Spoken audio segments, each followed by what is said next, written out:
오늘 우리가 함께 읽은 성경 본문의 말씀은 그 위대한 사도 바울 사도의 행복 선언이 담겨져 있는 그런 말씀이라고 저는 늘 느끼고 있습니다. 바울 사도는 모든 사람들이 다 나와 같이 되기를 원합니다라고 고백하며 선포했습니다. 이렇게 고백하며 선포할 때 바울 사도는 옥중에 갇혀 있었습니다. 그리고 재판받는 자리에서 그렇게 이야기를 했습니다. 자기를 재판하는 사람은 일개 판사가 아니었고 로마가 파송한 베스도 총독과 유대를 통치하고 있던 아그리빠 왕 앞에서 선포한 내용입니다. 다시 말하면 베스도 총독과 아그리빠 왕을 향하여 당신들이 나와 같이 되기를 원합니다라고 선포했습니다. 이렇게 이야기할 때에 바울 사도는 적어도 예루살렘에 와서 2년 동안 옥살이를 했습니다. 2년 동안 옥살이를 했으니 바울 사도의 모습이 얼마나 창백하고 그리고 꾀죄죄했겠습니까? 옷은 남루했을 것이고 그리고 무엇 하나 내놓을 것 없는 초라한 모습이었을 것입니다. 그렇게 창백한 얼굴로 초라한 모습으로 베스도 총독과 아그리빠 왕 앞에서 재판을 받으면서도 내가 이렇게 결박당한 것 외에는 당신들뿐 아니라 모든 사람들이 다 나와 같이 되기를 원합니다라고 선포했습니다. 이 말 속에는 나는 행복하다는 거예요. 나는 행복하니 당신들도 나와 같이 행복한 사람이 되기를 원합니다라고 고백한 것이죠. 바울 사도의 행복은 도대체 무엇이었을까요? 여러분, 지난 한 주간 추석 명절을 보내셨는데 행복하셨습니까? 명절 음식을 먹어서 행복하십니까? 아니, 가족들을 만났기 때문에 행복하셨습니까? 바울 사도의 행복은 다른 데 있습니다. 바울 사도께서 다 나와 같이 되기를 이렇게 말한 그 말 속에는 여러 가지 의미가 담겨져 있다고 생각을 합니다. 첫째로, 나와 같이 구원받은 사람이 되셔야 합니다.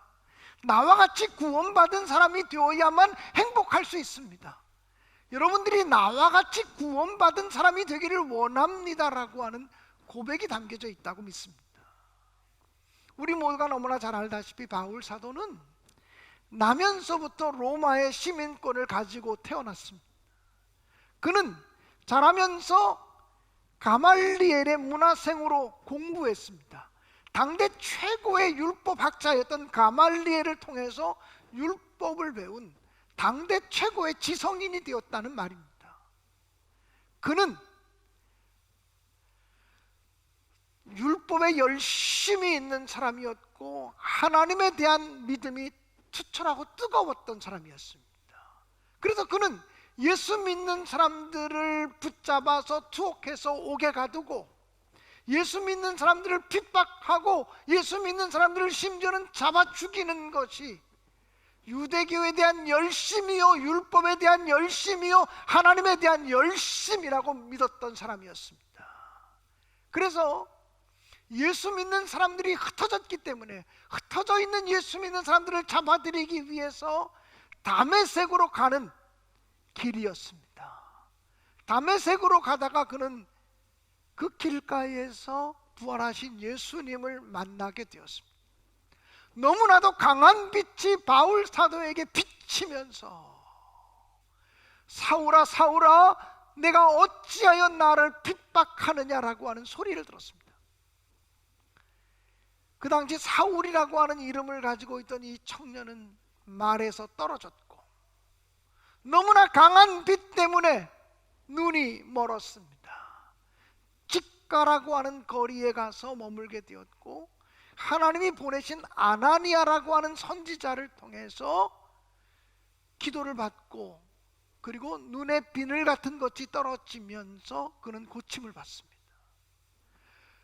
다메섹 도상에서 예수 믿는 사람들을 잡아 죽이고 핍박하기 위해서 달려가던 그 길에서 부활하신 예수를 만난 다음부터 이 사울의 삶은 완전히 혁명적인 변화가 일어나게 되었습니다. 사울에서 바울이 되었고, 예수를 핍박하던 사람이 예수를 증거하는 사람이 되었습니다. 그동안 하나님을 위해서 충성한다고 했던 것, 율법을 위해서 충성한다고 했던 것이 그리스도 예수를 배반하는 것이 되고 하나님의 뜻을 거역하는 것이 되었다고 하는 사실을 뒤늦게 발견하고 통에 자복했을 것입니다. 그는 예수 믿는 사람들을 붙잡아 죽인 일, 심지어는 스데반 집사를 죽이는 일에 앞장섰던 일들에 대해서 철저하게 회개했을 것입니다. 그리고 그의 삶을 완전히 변화된 삶을 살았습니다. 그 전까지는 율법을 잘 지키는 것이 구원이라고 생각했습니다. 율법에 열심을 내는 것, 하나님이 주신 계명을 잘 지키는 행동, 이것이 구원에 이르는 길이라고 생각을 했습니다. 그러나 부활하신 예수님을 만나고 난 다음부터 그의 삶은 완전히 바뀌었습니다. 예수 그리스도의 십자가 복음을 받아들이는 것, 이것이 구원이요, 예수 그리스도의 십자가의 복음을 인정하는 것, 이것이 바로 새 삶을 여는 비밀임을 발견하게 되었다는 것입니다. 심지어 바울 사도는 갈라디아에서 복음을 증거할 때에는 내가 너희에게 전한 복음 외에 다른 복음을 전하는 자가 있다면 하늘에서 내려온 천사라고 할지라도 저주를 받을지어다 라고 말하면서 구원의 복음에 있어서는 십자가에 달리신 예수 그리스도의 공로를 의지하지 않고는 누구도 구원에 이를 수 없다고 하는 사실을 명백하게 발견하고 그것을 믿고 그것을 선포했습니다. 그래서 바울 사도는 비록 지금 옥에 갇혀 있지만 행복합니다. 왜냐하면 자신은 구원받은 사람이기 때문입니다. 언제 죽어도 하나님 나라에 갈 수 있는 사람이기 때문에 행복하다라고 하는 사실입니다. 그러므로 바울 사도가 다 여러분이 나와 같이 되기를 원합니다라고 말하는 그 고백 속에는 나와 같이 여러분들도 구원받은 사람이 되어야 합니다라고 하는 선포가 있습니다. 사랑하는 여러분, 인간은 본질적으로 두려움을 안고 살아가는 존재입니다. 아무런 걱정거리가 없는 상태에서도 두려워하고 쫓아오는 사람이 없어도 도망가는 존재가 사람입니다. 돈을 많이 벌어도 행복하지 않습니다. 명예를 많이 가져도 행복하지 않습니다. 인기를 많이 누려도 그것만 가지고 행복하지 못한 것이 인간입니다. 지금 자기 앞에 바울 사도를 재판한다고 앉아있는 베스토 총독과 아그리빠 왕을 향하여 당신들 지금 행복합니까?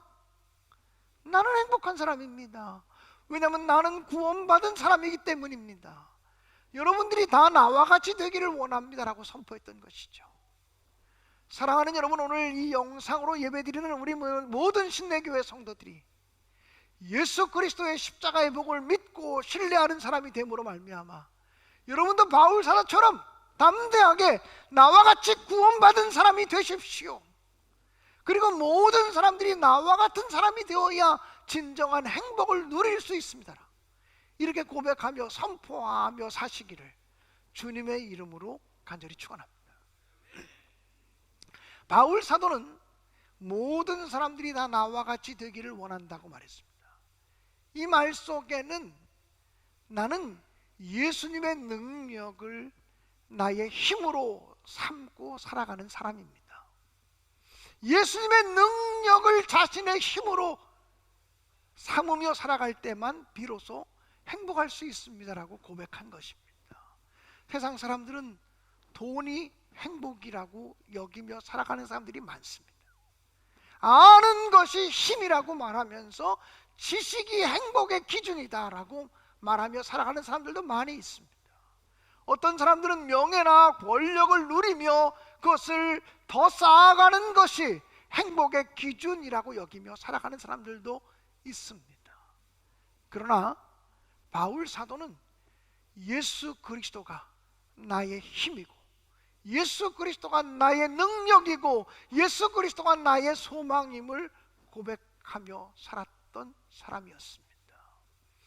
당시 바울 사도처럼 예수를 철저히 믿는 사람들에 대해서 사도행전 17장에 보면 데살로니가 교회의 교인들은 세상을 소란하게 하는 사람이라고 얘기하기도 했습니다.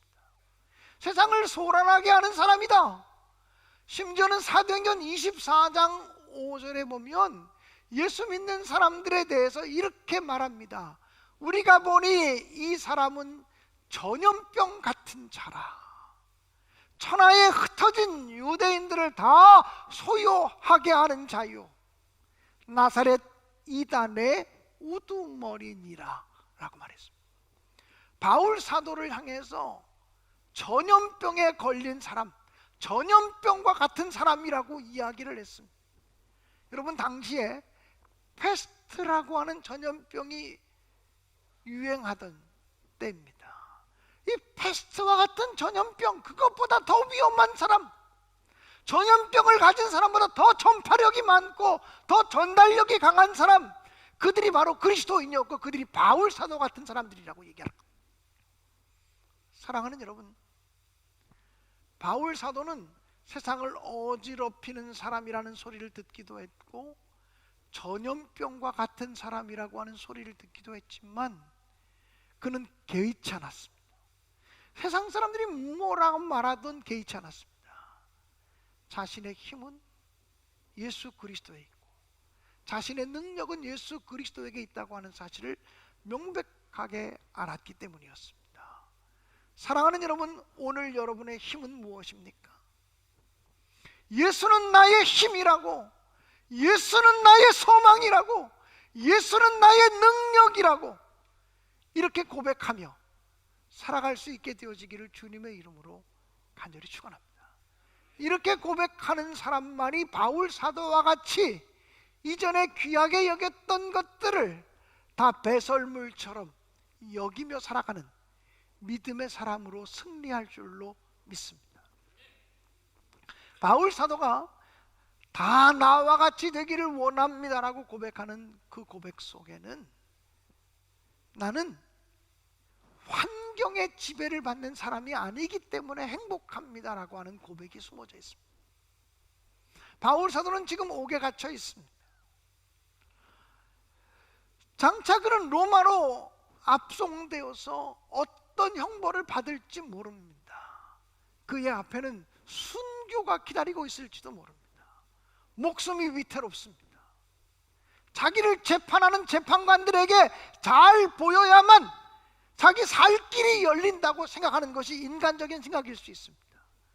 그런데 바울 사도는 그들을 두려워하지 않습니다. 자기를 둘러싸고 있는 환경이 아무리 힘들어도 그것에 매몰되지 않습니다. 바울 사도는 예수 믿는 사람들은 바로 이런 사람이라고 고린도 후서 6장에서는 선포하고 있습니다. 예수 믿는 사람이 어떤 사람일까요? 우리는 속이는 자 같으나 참된 사람이다. 우리는 무명한 자 같으나 유명한 자들이고 죽은 자 같으나 보라 우리가 살아있고 징계를 받은 자 같으나 죽임을 당하지 아니하고 근심하는 자 같으나 항상 기뻐하고 가난한 자 같으나 많은 사람을 부요하게 하고 아무것도 없는 자 같으나 모든 것을 가진 자로다라고 말합니다. 이게 바로 예수 믿는 사람들의 정체성입니다. 무명한 자 같으나 유명한 자가 되고 그리고 아무것도 가진 것이 없는 것 같지만 모든 것을 가진 사람, 이것이 바로 예수 믿는 사람이라고 바울은 선포합니다. 그렇기 때문에 바울은 비록 갇혀 있지만 주눅들지 않습니다. 비록 결박당해 있지만 기죽지 않습니다. 비록 그의 앞길이 인간적으로 볼 때는 어떤 고난이나 어떤 환난이나 어떤 역경이나 심지어는 죽음까지도 그를 기다린다고 하지만 그는 주눅들지 않습니다. 주저앉지 않습니다. 절망하지 않습니다. 낙심하지 않습니다. 우울해하지 않습니다. 요즘 코로나 때문에 온 국민이 우울한 시대를 보내고 있습니다. 예수 믿는 사람은 달라야 합니다. 예수 믿는 사람은 그렇게 살면 안 됩니다. 예수 믿는 사람은 나는 행복해요. 나는 예수님 때문에 행복해요. 나는 죄사함 받았기 때문에 행복해요. 나는 환경에 매이지 않기 때문에 행복해요. 나는 예수님을 능력으로 힘으로 삼기 때문에 행복해요. 감사해요 라고 고백할 수 있어야 되겠다라고 하는 사실입니다. 바울 사도는요, 고린도 후서 3장에서 이렇게 선포하고 고백합니다. 고린도후서 3장 17절에 보면 이렇게 기록되어져 있습니다. 한번 같이 읽어보실까요? 시작. 주는 영이시니 주의 영이 계신 곳에는 자유가 있느니라. 비록 그는 옥에 갇혀 있지만 주님의 영이 자기와 함께하기 때문에 자기에게는 자유함이 있다고 말해요. 베스토 총독이 볼 때, 아그리파 왕이 볼 때 바울 사도는 묶여있고 매어있고 갇혀있는 사람이기 때문에 부자유한 사람처럼 보일 거예요. 그러나 바울 사도는 나는 매이지 않았다, 나는 갇히지 않았다, 주의 영이 함께한 곳에는 자유함이 있다라고 선포하는 것입니다. 사랑하는 여러분, 그러므로 질병도 가난도 고통도 그 어떤 것도 바울 사도를 묶어 놓을 수 없습니다. 그 어떤 것도 예수 믿는 사람들을 묶어 놓을 수 없습니다. 그래서 바울 사도는 예수에 미쳤다고 하는 소리를 들었어요. 베스토 총독이 바울 사도를 향해서 이렇게 말합니다. 바울아, 내가 미쳤도다. 너의 많은 학문이 너를 미치게 하였구나 라고 말했어요. 근데 바울 사도는 내가 미친 것이 아니라 바르고 정신 차린 말을 하나이다. 모든 사람들이 다 나와 같이 되기를 원합니다. 다 나와 같이 행복한 사람이 되기를 원합니다 라고 선포한 것이죠. 여러분, 예수님도 공생의 이 삶을 사시면서 말씀을 증거하실 때 미쳤다고 하는 소리를 들었어요. 20년, 30년, 40년 예수를 믿으면서 저 사람 예수에 미친 사람이야, 이 소리 한 번 듣지도 않고 살아가는 사람 예수 잘 믿는 사람 아닙니다. 적어도 우리는 우리들의 친척들의 모임에서, 우리가 아는 사람들의 모임 속에서, 우리의 직장 동료들 사이에서 너 예수에 미쳤니? 이 소리 들을 수 있는 사람이 되어야 사실은 진짜 예수 믿는 사람이고, 그런 사람들을 통해서 예수의 권능, 예수의 능력, 예수의 생명이 나타날 수밖에 없다라고 하는 사실입니다. 기독교 복음은 2000년 역사 속에서 단 한 번도 평탄하게 증거되어져 본 적이 없습니다. 고난의 시간들을 뚫고 나가면서 기독교 복음이 증거되어지고 확산되고 생명력을 나타냈다라고 하는 사실을 한순간도 잊지 마시기를 주님의 이름으로 축원합니다. 요즘은 코로나19 바이러스 때문에 온통 교회가 더 많은 사람들로부터 비난을 받기도 합니다. 그러나 저는 두려워하지 않습니다.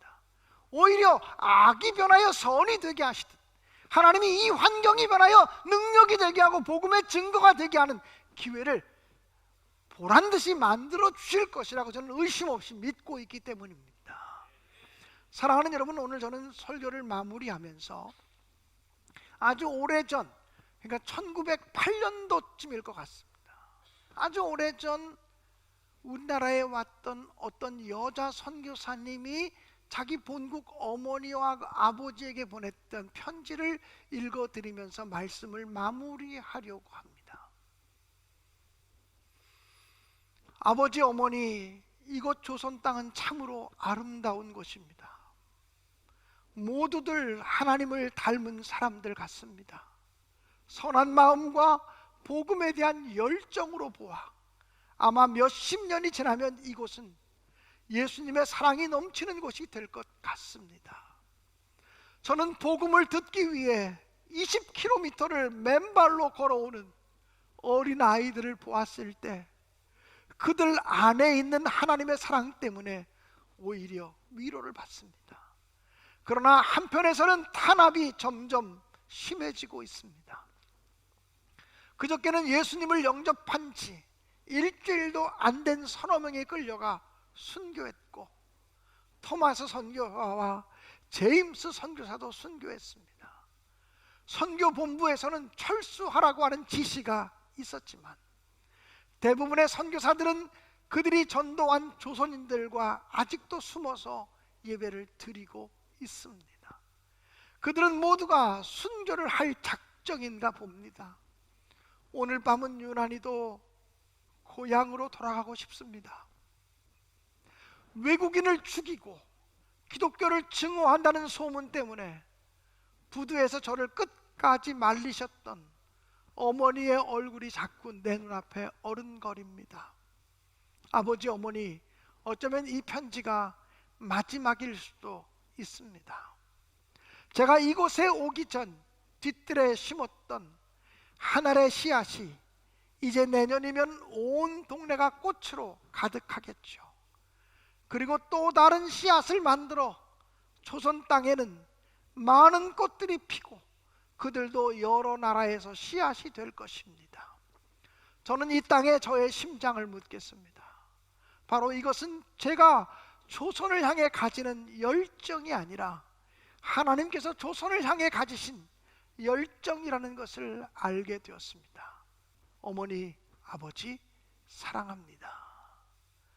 여러분, 이 편지는 루비 캔드릭이라고 하는 텍사스에서부터 우리 조선 땅에 들어왔던 24살 된 여자 선교사가 쓴 글입니다. 24살 때 우리나라에 들어와서 9개월 동안을 선교하다가 급성 맹장염이 걸려서 개성에서 선교 왔던 그분이 세브란스 병원으로 이송되어서 투병할 때 어머니에게 보낸 편지입니다. 루비 캔드릭이라고 하는 그 여자 선교사님은 이렇게도 얘기를 했습니다. 나에게 1000개의 생명이 있다면 그 1000개의 생명을 이 조선을 위해서 다 바치겠습니다. 그리고 그는 감리교 선교사였는데 텍사스에 있는 에봇 청년회원들에게 편지를 보내기를 10명씩, 20명씩, 50명씩 아침과 저녁으로 결단해서 이 조선 땅으로 오십시오. 이렇게 편지를 보냈습니다. 루비 캔드릭이라고 하는 여자 선교사가 죽고 나서 그는 양화진 묘지에 묻혔습니다. 지금도 양화진 묘지에 가면 내게 1000개의 생명이 있다면 그 1000개의 생명을 조선을 위해 다 바치고 싶습니다라는 글이 쓰여져 있습니다. 여러분, 요즘은 우리나라 사람들도 헬조선이라 그래서 우리나라 이게 나라를 지옥과 같은 곳이라고 얘기하면서 이곳에 살고 싶지 않다는 거예요. 젊은이들이 이 땅에 살고 싶지 않다는 거예요. 그런데 100년 전에 1908년도에 쓴 편지니까 지금부터 112년 전에 이 땅에 왔던 루비 캔드릭이라고 하는 그 젊은 여자 선교사는 자기의 생명이 1000개라도 그 1000개의 생명을 이 조선 땅에 바치고 싶다, 자기의 심장을 여기에 묻고 싶다고 얘기를 했어요. 여러분, 그 사람이 죽어가면서 불행했을까요? 저는 불행한 사람은 그렇게 고백할 수 없다고 믿어요. 예수 안에서 행복하기 때문에 그렇게 고백할 수 있다고 믿는 거죠. 오늘날 왜 그리스도교가, 왜 기독교가 생명력을 잃어가고 있습니까? 예수님에 대해서, 복음에 대해서, 말씀에 대해서 그렇게 헌신하는 사람이 없기 때문에 그래요. 예수님을 나의 생명으로, 예수를 나의 능력으로 고백하는 사람이 없기 때문에 그래요. 예수 믿는 사람들도 다 돈, 명예, 권력, 세속적이고 향락적이고 물질적이고 물량적인 것, 이것이 자기의 복인 줄 알고 살아가기 때문에 기독교가 생명력을 잃어버리고 있는 거죠. 사랑하는 여러분, 바울 사도의 행복이, 또 바울 사도의 행복의 선언이 오늘 저와 여러분의 행복이 되고 오늘 저와 여러분의 행복 선언이 되어질 수 있기를 주님의 이름으로 간절히 축원합니다.